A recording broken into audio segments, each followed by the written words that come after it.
You ask Tiger to solve. This deals with linear equations with one unknown. The final result is x equals -28. Let's solve it step by step. Group all constants on the right side of the equation. Subtract 11 from both sides. Simplify the arithmetic.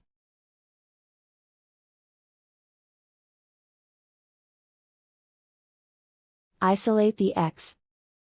Divide both sides by -3. Cancel out the negatives.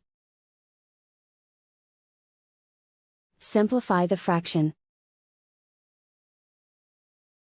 Move the negative sign from the denominator to the numerator. Find the greatest common factor of the numerator and denominator.